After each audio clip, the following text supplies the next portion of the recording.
Hello, everybody, and welcome to another edition of Inside Guns with your host, me, the Yankee Marshal.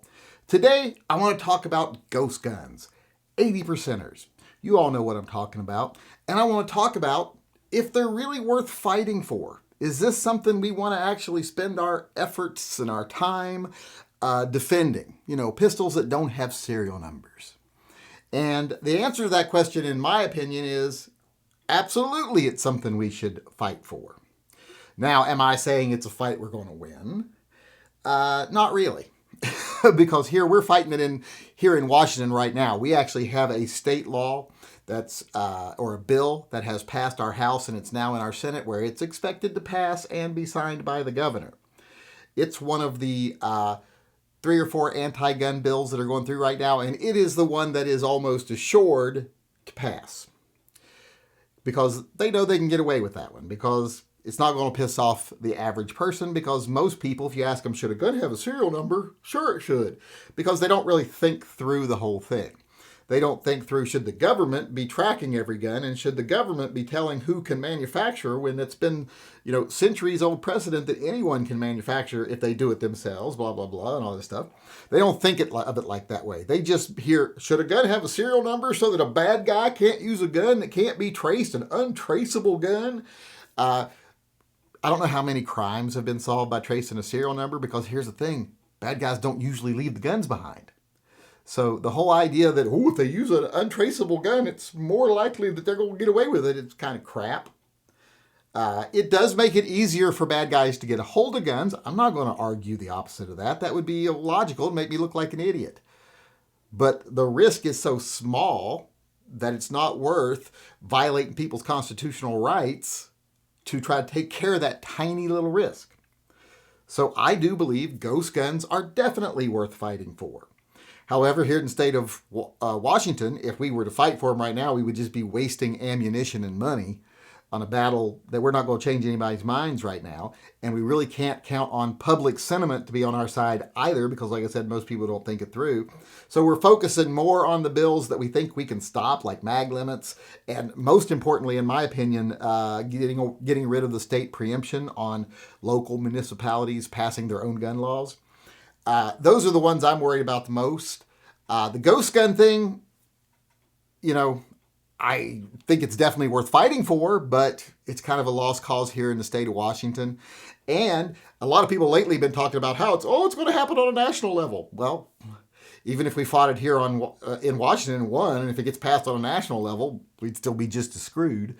So, although I don't know if that's true, because everyone's been throwing a fit about it lately and telling me stuff and sending me articles, and I was like, oh my God, they're redefining a receiver. This is bad. And then I noticed it's all from like 8 months ago. So it's old news, and it doesn't seem to have been implemented. And it's something that the ATF should have no power to rewrite a classification or a law. So I'm feeling that it hit a roadblock. So I don't really think that's as imminent a thing as a lot of the gun channels have tried to make it over the last few weeks, because a lot of them have been talking about it. The NRA has been talking about it. The GOA has been talking about it, sending emails and stuff.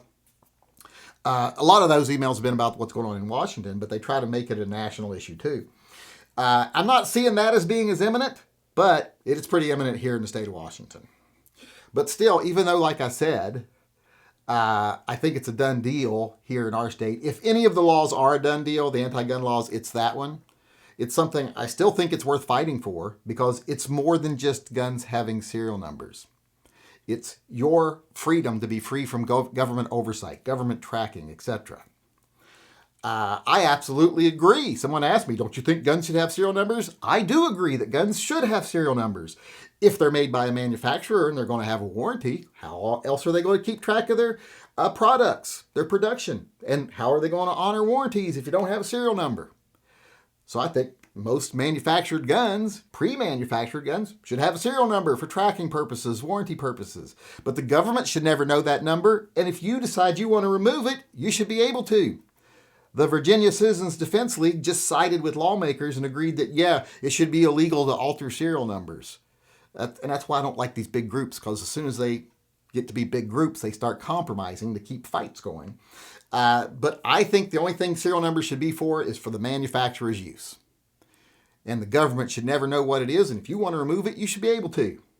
And if the company voids your warranty because of that, well, that's on you because you chose to remove it. But I think you should have every legal right to remove it. It's your property. But I just wanted to answer that question right now because some people have been seeing what's going on in Washington with the ghost gun bill. And they've said to me, I don't see you fighting for that a lot. I don't see you mentioning a lot or telling people what to do about that bill. It's because we've been concentrating our fire where we think we can win right now. And that's not compromising. We will still fight the ghost gun ban just like we'll fight anything else in court. But right now, it's one of those things that we would just be, any money we throw at it, any time we throw at it, it's not going to do anything other than waste our resources because public sentiment's on their side. The politicians have already made their deals. They've already taken their money from Bloomberg. So pretty much a done deal. Doesn't mean we don't think it's worth fighting. We will still fight it in court. But for right now, we've got bigger fish to fry. All right, now I want to move on to gun talk, and I want to talk about a new gun coming out. If you haven't seen it, it's a gun I'm very excited about. It's the new Sig Sauer P210 Carry. Now, up to now, they've had the Target model and the standard model P210, but this one is quite a bit different. A lot of people are like, is it worth it? How different is it? Well, they've changed it a lot to make it into a carry gun. They've shaved a little over an inch off the end of it, making it shorter, easier to carry.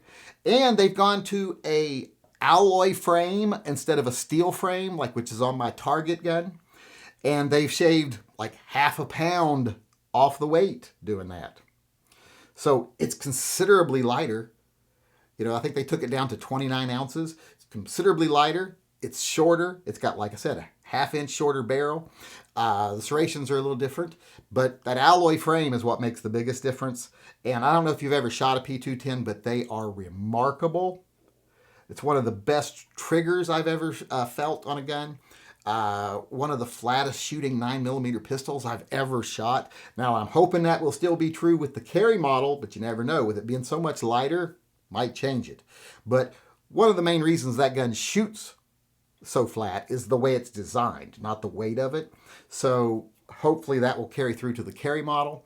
The only really negative thing about this gun is that it is a single stack and it only holds 8 + 1 rounds, but 9 rounds of 9mm is nothing to scoff at. And since it is a single stack magazine, it's easy to carry a couple of them in your pocket or on your belt, however you choose to carry them. Pretty easy. Since they're not double stack mags, they're single stack, very easy to put 2 of them in your pocket and have yourself, 25 rounds total. Plus, you should always have extra round magazines anyway, just in case the one you have fails. So I think having that single stack magazine might promote you carrying more magazines just in case. So that's can be a good thing. But I wanted to talk about it because, like I said, I think this is an awesome gun. I can't wait to see one of these in person. I would love to have one.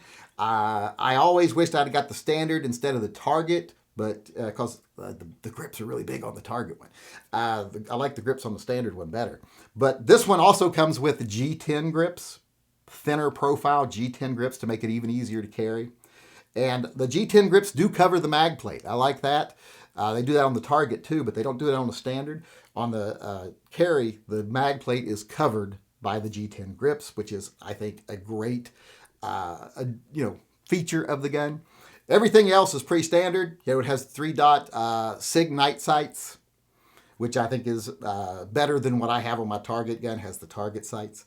So when you combine that taking half a pound of weight off by going to an alloy frame, shortening the barrel to make it easier to carry, better sights, better grips, I think this has got an opportunity to be a real winner when it comes to carry guns. I can't wait to see one, and hopefully I'll be able to buy one for myself if I can afford it.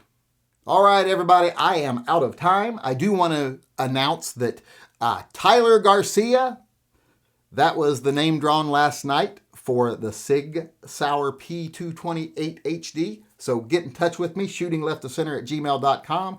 Drop me a line with your FFL information and your name and phone number, and we'll get right back to you. With that being said, I want to thank everyone for coming today. I hope you enjoyed the show, and I hope you come back again tomorrow. Until then, remember, always carry and stay safe until I see you again.